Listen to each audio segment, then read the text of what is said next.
I feel like you and I definitely share, like, you know, we've been doing comedy, you a little over 10 years, me right at 10 years. Mm-hmm. And we first met 12 years ago, or sorry, 10 years ago. Yeah. In 2012. Wow. When I, started doing it. Yeah.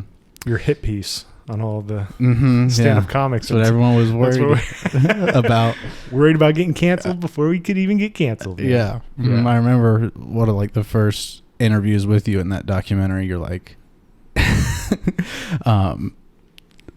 saying something to me about like, what, like you're accusing me of it being a hit piece, like jokingly, like you're like, what is this? Yeah. I was like, who is this kid? Yeah. Like, why you came up to me that first day and you were like, hello, I am Cameron Smith. I would like to be your best friend. I always tell that story. Sounds like me. Yeah. I think you saw me do stand up or something and you were like, is that what happened? Okay. Yeah. I'd seen you go up and I thought you were funny. And I, you know, like I just like, I liked you from watching your stuff and I was like, I'm going to go approach this guy and tell him he's my best friend. So much confidence. What were you, 17? You were in or high school? Yeah. Yes, I was 17. I was in my senior year of high school and man, so the last time I watched, like when I go back and watch that movie, it's rare, but sometimes I do it every like few years. And the last time I watched it was like 2020. So towards like the end of you're in lockdown. You're just like, and it was like shortly after I moved in here, I started watching it with like Zach and Phil.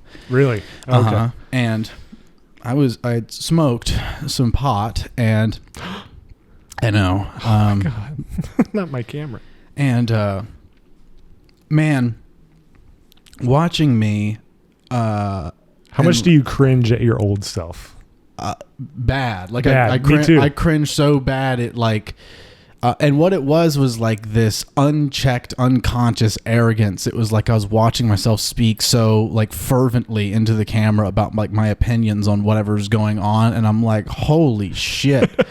Holy shit. Like I can barely watch any of my old stuff. Yeah. I can't, like, I hate it. The comedy I don't hate so bad because to me I understand it. Like I understand like, oh, I was just what starting. You were going that's for. fine. Sure. But I think it's the interviews where I'm talking about comedy and talking about myself that make me go, oh, fuck. But, you know, on one hand, I'm like, God damn it. I wish I had that level of confidence still. Right? Dude, I hate myself now. Yeah. I just hate myself. Yeah. You reach a certain age and all that feels like it goes out the window, especially when something like COVID happened and we weren't performing. I mean, some of us weren't. I was immediately. Yeah, some people were. Yeah, no, and that's fine. Like I was in the whole boat of, are people going to get mad at me that I'm performing and getting people sick, or are people going to get mad at me for quitting? And it was like, well, whatever. Yeah. Doesn't matter. Yeah, I think it was, for me, I'm sure people are going to get mad at me for doing it, but I really want to do it, and I don't care. But that seemed to be the right path. Like, I feel like I took the wrong path in that moment because there's so much going on. Yeah. Well, it makes sense, too, because, like, the media narrative was doing everything they could to, like, try to convince everyone that this was a really serious threat. Mm-hmm. So, like, if you're convinced by it, then you do feel like you're doing something like deadly dangerous. It wasn't even convinced though. You remember at the time, even the people that now are not convinced that it's true. There was a time everyone was on board. Yeah. For about a month. Yeah. I mean, and I didn't get back to comedy like literally the first week because I don't think anyone was allowed to go out for the first 2, and then like maybe another month, and they were allowed to open businesses. So it was somewhere in the like after the first month or 2 that they started opening up the bar Czar mic again, and then I was like, all right, I'll go to this. And then people were going out wearing masks and doing that stuff, even if they now were like, oh, masks don't work. That don't work. Right. Back then, they were wearing a fucking Confederate flag mask. Yes. As I was. Yeah, I know. I remember the red hat and the mask. Yeah. Mm-hmm. So it's just funny. Like, I don't know. I wish I didn't. I wish I kept going. Yeah. Because I lost 2 years. Almost. Yeah. I'm 32. And so, like, there was that I hit 30 during COVID, and that was a time where you start to go, oh my God, this is starting to end for me. Like my window is closing.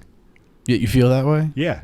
Yeah. Every day. Like that's why I went and bought a fucking audio recorder, because I'm like, I'm going to start recording my stuff. I never did it when I was younger. I had this plan. I was like going to be 32, 33 and try to make it then. Yeah. Yeah. Yeah, I mean, I used to record like every single one of my sets. You used to record a lot of mine too. Yeah. And around COVID, and really kind of the year before that, I stopped doing that. I just didn't feel like bringing my camera and setting it up and worrying about that. I just wanted to go up. And I wish I continued to record. I definitely regret doing that, because especially like the first year of COVID, I had some really great sets that I can't look back at, and like material that I've just forgotten because I didn't really write it down anywhere. Yeah. And I had an hour of material at one point that I don't remember. I have notes that are gone, you know, like that got whatever mixed in with other stuff and got thrown away. I have like stuff I just don't know that I have. It comes up every once in a while. Yeah. But it's depressing to think like, oh my God, I worked on all this material and then it's gone. Yeah. So, but it's kind of a good thing. I need to evolve anyway. Right. Just keep doing the same old shit. Yeah. So you would say, I mean, it was pre-COVID, even before COVID, didn't you kind of like not stop coming around so much? I was slowing down. Yeah. I quit improv because that was just a huge waste of my time. Yeah. What did just like and not doing it. It was like I love doing it and the people and everything, but for me personally, I wasn't learning anything. Yeah. So I had to stop. What did like the thought process look like in terms of what you were experiencing, and what kind of frustrated you and led you to just kind of be like, I don't feel like coming anymore? Not so much with improv, but with stand up. Like the improv thing, I understand, but maybe more like interpersonal drama and that kind of thing. I think it was a lot of guilt of like, I'm not making it doing stand-up. I'm not making any money. We're doing open mics and occasionally a weekend spot where we don't make anything. It was all free. We were working for free. So there came a point of debt that you go, I'm not moving forward. I can't save money.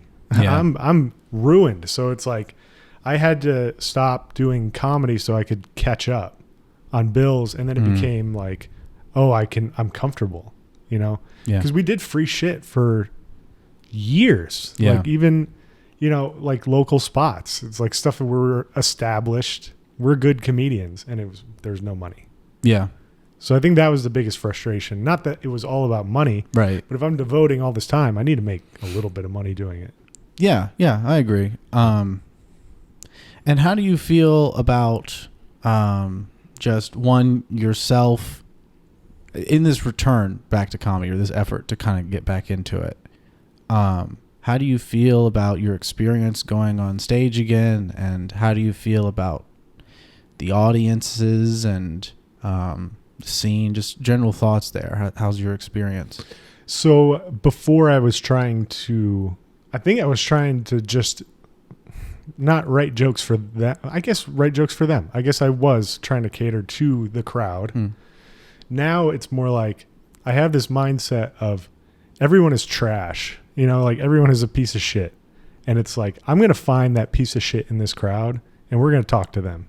And we're going to just kind of have a good laugh at, look at this piece of shit. You know what I mean? Like, I don't even want to do material anymore. I'm tired of material. Because you can write something that you know works. Yeah. And then the next week, some crowd is like, actually, I didn't think that was very funny. And like, they're not laughing. And you're like, what the fuck? This works.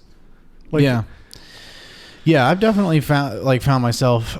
Sometimes I wonder if this is like, and I don't mean this necessarily in a political sense, but sometimes I wonder if like this whole phenomenon of polarization that's occurred, like, you know, how social media is really like worsened polarization, because people can find their sort of niche views and then find the echo chamber for it and go further and deeper into that rabbit hole. And I mean, just think of something like music for a second, like music, where we used to share like several common radio stations, right? Sure. And so that was kind of the way that we'd Sure. be introduced to what is popular. Yeah. And then there's this this sort of creation of the streaming platform where now you have like almost unlimited access to all sorts of music. And then there's this introduction of algorithms which try to figure out a more unique way to cater to your music preferences. It's really like individualized.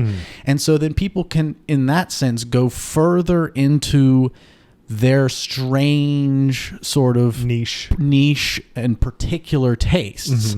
And so you have like rather than it being a small pool of well-known artists that so many people share and can relate about, like, oh my God, you love this person too. It's like so many people have very different tastes just in there and not a lot of overlap, or not as much overlap as they used to, I feel like. Sure. And I feel like you can think about that too in terms of the internet and sharing ideas. And so there's just like the overlap and the sharing of values has really dissipated.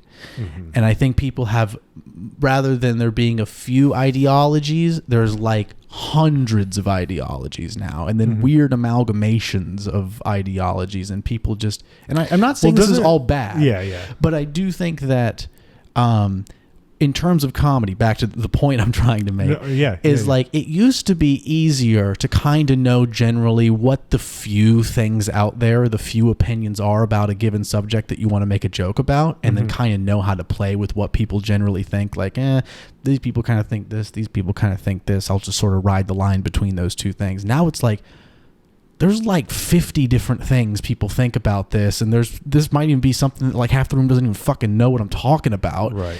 And so I've also found with the hour I put together during COVID that like I say that these jokes, they're like 50-50, where I'll do them in one room and they'll absolutely murder, and then I'll do them in another room and they'll get absolutely nothing. And I can't ever make a judgment about the demographic of the room. Like I can't look at it and be like, oh, it's old white people, they're gonna hate this or something like that, and then go up there, because it's like I've done, an old white crowd that loves the shit and an old white crowd that hates the shit. Right. I'm finding it very hard to predict, even when it's a tried and true joke, okay, that it's gonna go well.